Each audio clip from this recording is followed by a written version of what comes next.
WCNC Charlotte. This is Flashpoint. Thanks for joining us here on Flashpoint. I'm Ben Thompson. Charlotte-Mecklenburg School is pushing a massive $2.5 billion bond package. It promises to fund 30 projects, including big building improvements and even some new schools. And it's getting ready to head before voters next month. This morning, a local business leader pushing for what could be the largest school bond in state history. And then a bit later, Republicans pushing through big changes when it comes to our elections. But first, this now is David Longo. He's the Vote Yes for Bonds co-chair and the founder and CEO of CBI Workplace Solutions. Thanks for coming on Flashpoint. We appreciate it. Thank you for having me. So you're a business guy. You're a CEO. Why are you involved in this campaign? Well, when you're running a business in any community, you have to think about the health of the community, and a thriving community creates a great business environment. And so when I think about schools, if we want our community to continue to be successful, we have to invest in our future generations. I also believe that it's important for us as business leaders to continue to give back. Yeah, we're talking about investment of $2.5 billion. I believe it's the largest school bond in state history. Why is it needed right now? Well, you just have to take a look at the state of where our schools are. When you think about the condition of schools, safety, health, and well-being for our students, it's needed. We've kicked this can down the road for too many years, and we're sitting in a situation where the number has grown to a large number because we haven't addressed things at the pace that we should have been doing. We're a growing community, and we have to keep investing in our community. There are leaders that did that in the past in many other areas. We have to do that in schools. So you're saying it's overdue? Not just we need it, but it's overdue? Very much so.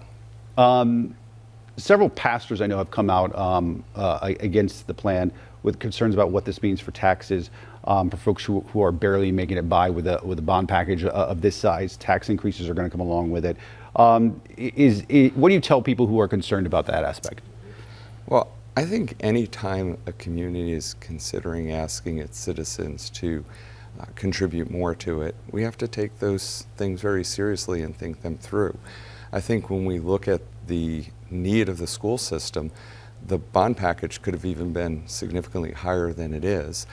I think the county's tried to take a measured approach, but I'll come back and say if we're thinking about our community and we want our community to thrive, we have to think about the future generations, and placing our children in unsafe, unhealthy environments is going to long-term affect us. As a person who supports this plan, is there anything that you feel like is missing that you would have liked to have seen included in this? Well, as a business leader, you start with your aspirational goals of what you'd like to do, and then you have to step back and kind of measure things. I think the county's taken a measured approach. I think the fact that we have 30 facilities that will undergo meaningful renovation or new facilities is needed. I think the fact that we're spreading it across the county and the whole school system, every area of our community is going to be positively impacted. Those that are in areas that have had more challenges, but then also in areas of growth. So I think it's a healthy, well thought out, well spread out investment. I know folks in the southern part of Charlotte have been frustrated with a new feeder school that's going in there and how it's being planned for. Also parts of the northern part of the county, some frustrations there. What do you say to folks, you brought it up briefly there, about the distribution of projects and how well every corner of this city will be represented? Yeah. Well, I think whenever you're dealing with something of this magnitude and when you're dealing with an organization of this size, people are always going to look to what's important to them in their particular area. And I think when you look at what the school system has to do, they have to look broadly across all areas. And so, without getting to specifics of a particular school, I do think that they're doing a good job of addressing the needs holistically across the whole system. Talk to me about if this doesn't go through, what were to happen? What are the hypotheticals if you see something like this doesn't pass? Well, I'll start with optimistically. I do believe that the community will come together, because I think that most people would all people would agree that our children are important to us and important to the future. The challenge is, if it doesn't go through, this is going to cost us more money later on. So we've already sort of pushed off projects for too many years. Yeah. And the concern is, the further out we go, the more this is going to cost. We have to deal with inflation. Inflation is here. It's not going to disappear overnight. And we're a growing community. So when you have those two things happening, the investments are just going to get larger, and it's going to become even a bigger challenge. You're predicting this will pass. What do you see as the long-term economic impact that something like this will have on the community? When we think about our community, first of all, I always start with communities are either growing or they're contracting. In a healthy community continues to grow. It's very difficult to maintain status quo. Simple things, costs go up, things like that. So as communities continue to grow, we have to attract talent into our community, and we have to attract businesses into our community. When you think about the economics of this community, one of the biggest drivers, or the biggest driver, is our airport. But when we're talking with business leaders about relocating, they want to understand, what is the school system? Where are they going to place their children? Where are their associates going to place their children? And we have to be able to provide a safe, healthy, and thriving community. So that's what I think is critical, and that's why I believe that making this investment is going to help us in the future continue to grow as a community. You got to make sure the government, and no matter what it is, are good stewards of taxpayer money. And you know, CMS has been through a number of superintendents in recent years. The school board is changing at times. What do you say to folks who say they're concerned strictly from a taxpayer standpoint and money being used properly by government, that CMS is going to be a good steward of this money? Yeah. Well, I think there's always a challenge when you think about how people are spending your money. And I think that's a very valid question for people to ask. I think when you look at the challenges that we have in this community, I do believe that there's a lot of good things that have happened in CMS, and there's good results we're making progress.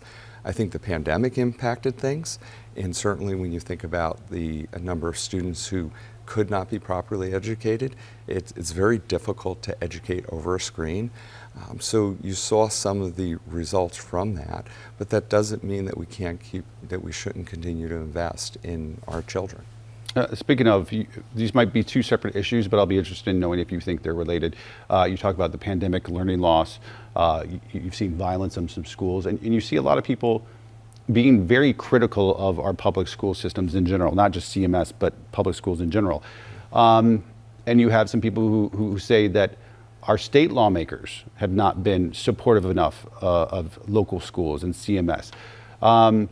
When you're asking people for a $2.5 billion bond package, and yet you see some people criticize Republican lawmakers in Raleigh for not being supportive enough, how do you reconcile that? Do you feel like the state is doing enough to make sure CMS, I believe the second largest school system after Wake, is properly supported? You know, I think that's one of those challenging questions. Sure. Because there's different perspectives on it. Yeah. I do think that the state has done a number of things over the last couple of years to try to help the system a little bit more. But there's always more that can be done. But that has to be balanced with, as you started with, what's the concern about the increase in taxes. Yeah. So I understand that you have people in Raleigh who are dealing with things from a statewide perspective, and they have constituents all across the state that they're trying to balance. I think in this particular case, we have to focus on our community and what we can do here.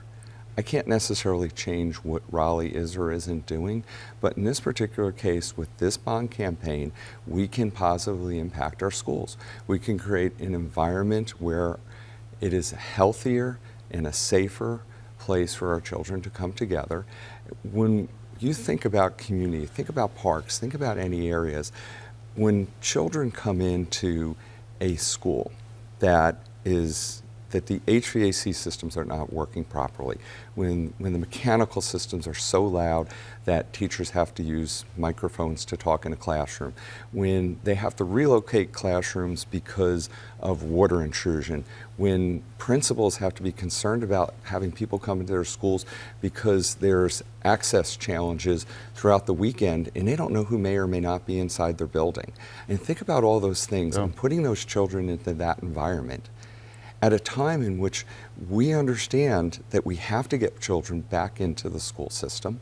We've had some losses or drop off because of COVID. We've already talked about that. And if you can create a healthy, vibrant environment for children to learn, they will learn at an accelerated rate. Now, the environment is only one leg of the stool. There are a lot of other things, but this is the one thing that we can control. So, I'm choosing to focus on that because that's an area that we can impact. All right. David Longo, co-chair of the Say Yes Vote Yes for Bond's co-chair. Appreciate you coming on. Thank you. Okay. All right, more Flashpoint after this.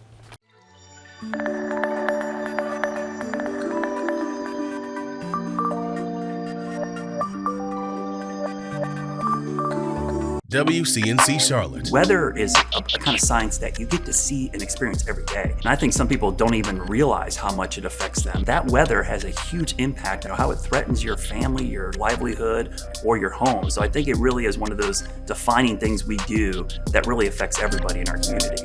See the difference. That process of giving you a warning ahead of time and keeping you and your family safe is really important to me because I live here too. It's my family, it's my friends, it's my neighbors. With your help, WCNC Charlotte is making a difference in our community. Beautiful day, so many people helping. This is incredible. Let's spread that love tonight. Here is a $5,000 check that you guys can use to further the mission. There is nothing on earth like the feeling of giving back with your hands. $5,000 to you and Block Love Charlotte for what you guys do. If you'd like to make a difference, go to WCNC.com/make-a-difference now. Welcome back to Flashpoint. The battle between Democrats and Republicans continuing to play out here in the Tar Heel state. This month, Republican lawmakers in Raleigh set to vote on new district lines across the state after years of battles in the courts. And it's not the only point of contention either. This week, Republicans overturning bills vetoed by Governor Cooper that look to change our elections. And Democrats are already firing back. Joining us now is Catawba College professor of politics and friend of the show, Michael Bitzer. Professor, thanks for coming on. We appreciate it. As always, good to be with you. So the General Assembly headed back to the drawing board literally to try to come up with some new district maps. We're expecting them in the next week or two. Every time we talk to you about this, I feel like I have to give the caveat that this is the least sexy issue to talk about in politics, but perhaps really the most important that people just don't pay enough attention to. So help our viewers walk them through what to expect when those maps come out in the next week or two and what you will be looking at and others will be looking at as well. Well, it's literally Groundhog Day here yet again in North Carolina politics because we are redistricting or redrawing the lines of all the congressional, state house, and state senate districts. People's districts may change throughout this process. Who they are being represented by in the state house, state senate, even Congress is probably going to change. So the conventional wisdom for North Carolina citizens is don't get used to your representative because it's likely going to change at some point in time. What we're likely to see are the maps drawn already behind closed doors. They'll be released probably next week. We'll have probably a very short legislative session to approve them. They are not subject to the governor's veto, so they will automatically become law once the maps are passed by both chambers. And then we potentially could see some kind of lawsuit. I think it would probably be more over the racial dynamics because partisan gerrymandering has been allowed by both the federal courts and now state courts. And the process you just described, it happening sort of behind closed doors and then a quick vote and then perhaps a quick lawsuit, that's just the way it works here in North Carolina. That's all completely above board and legal. That's how we do elections, right? We've been doing this basically since the 1980s, so this is kind of standard operating procedure for North Carolina. We have never had a 10-year, decade-long process where a map for the 3 different types of districts has held continuously over that decade. So this is just part of the normal North Carolina politics. And what makes it different this time around?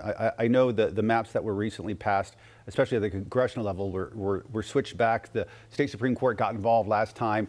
What's different this time? Well, what's different is that in 2022, the Republicans took over the state Supreme Court that had issued a previous decision under a Democratic majority saying partisan gerrymandering violated the state constitution.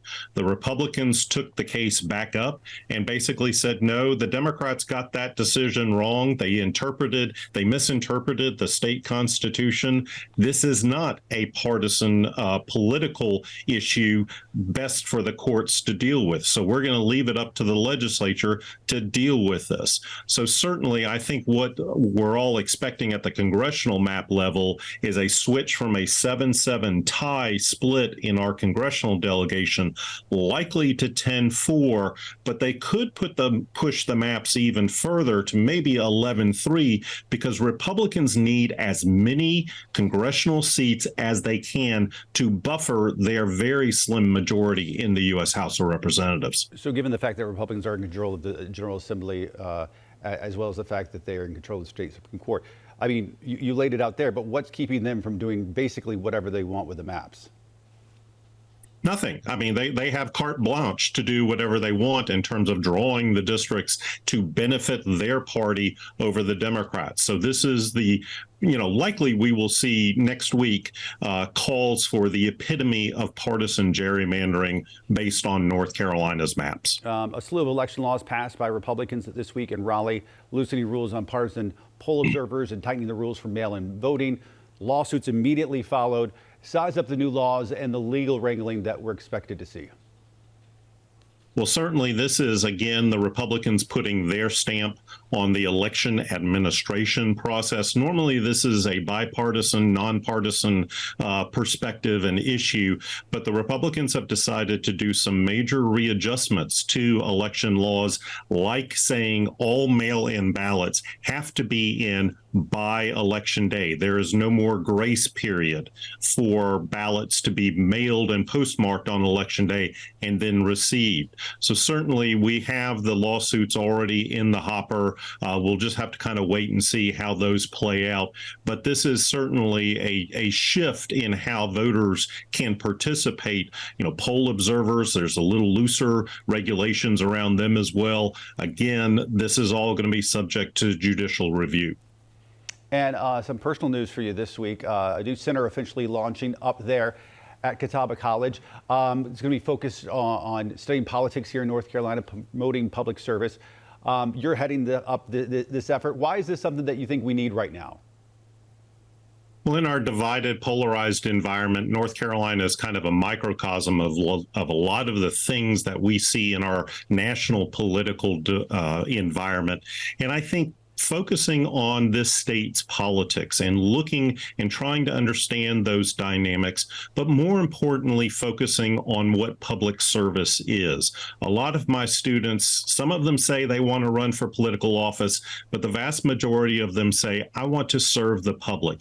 And we need good people in good government to help our process run, because ultimately it's we, the people, who are basically experimenting with this idea of self-governance. We need to have civil conversation. We need to understand the value of public service, and we need to understand the state's politics. For all the best and oftentimes negative aspects of it, it is worthy of study. Well, whether you like it or not, it's something that we all need to learn about. So we can change it if that's what we so choose to. Exactly. His handle is Bowtie Politics on Twitter, or X as some call it, and you can see why, sporting a colorful one this morning. Next time you're on, I'm going to wear a bow tie as well. I'm going to do Excellent. It. All right, sounds good. Professor of politics up at Catawba College, also the head of this new fancy center up there. I say name it, the Bitzer think tank, but I don't think that's going to go through. Professor Bitzer, thanks as always. I do appreciate it. Have a good one. You too. More Flashpoint after this.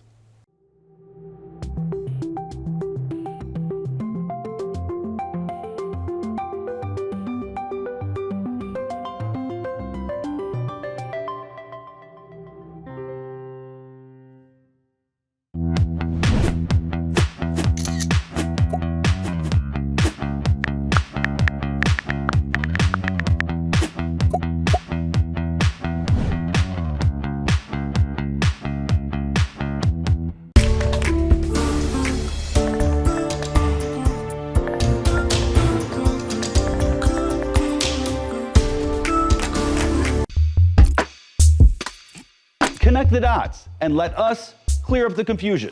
We're here to make sure the news makes sense. And with Connect the Dots, you'll understand how the headlines impact your family. See the difference on WCNC Charlotte.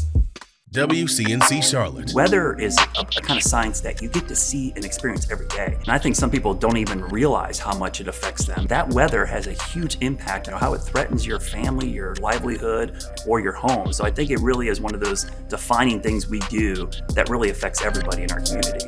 See the difference. That process of giving you a warning ahead of time and keeping you and your family safe is really important to me because I live here too. It's my family, it's my friends, it's my neighbors.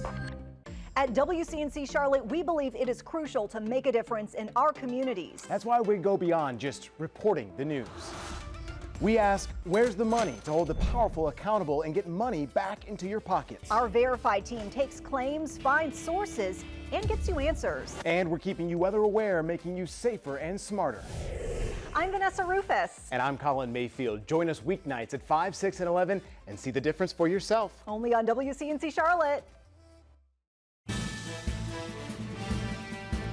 Welcome back to Flashpoint. This week, Charlotte City leaders approving a revised proposal for the remaining 29 acres of the old Eastland Mall site. It comes after two competing developers agreed to work together on the project to create a shared work. WCNC Charlotte's Tradisha Woodard looks at what the plans include. Two competing developers with two proposals.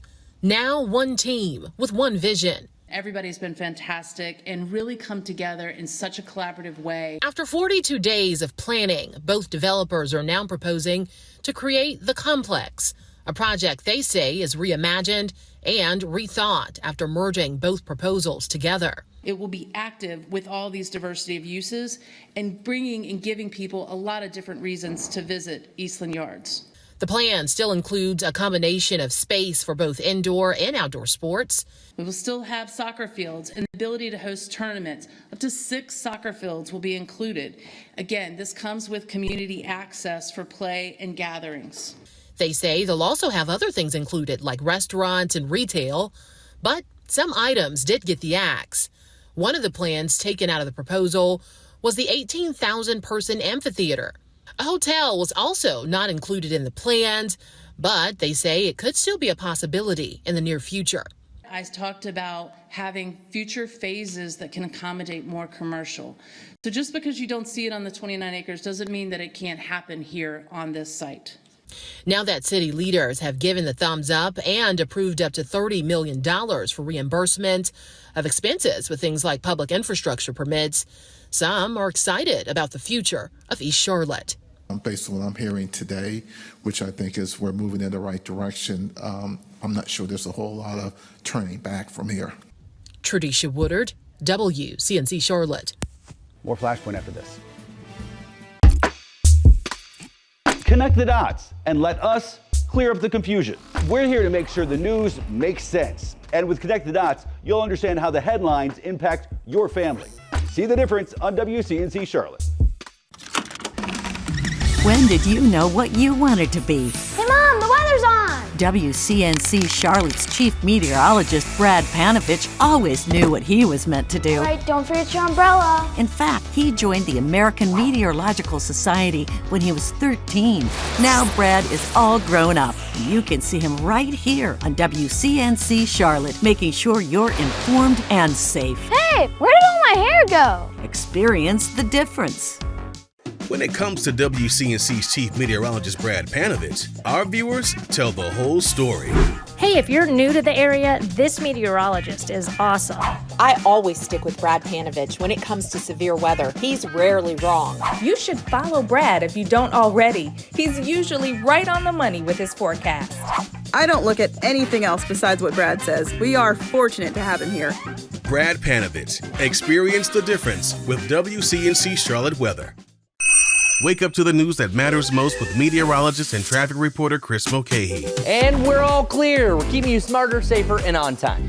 Start your day the Mulcahy way. See the difference. 4:30 to 7 on WCNC Charlotte.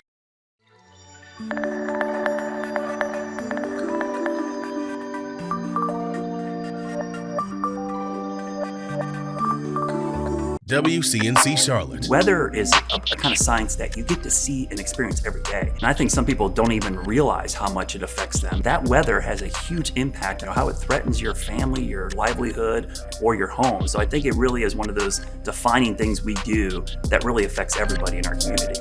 See the difference. That process of giving you a warning ahead of time and keeping you and your family safe is really important to me because I live here too. It's my family, it's my friends, it's my neighbors.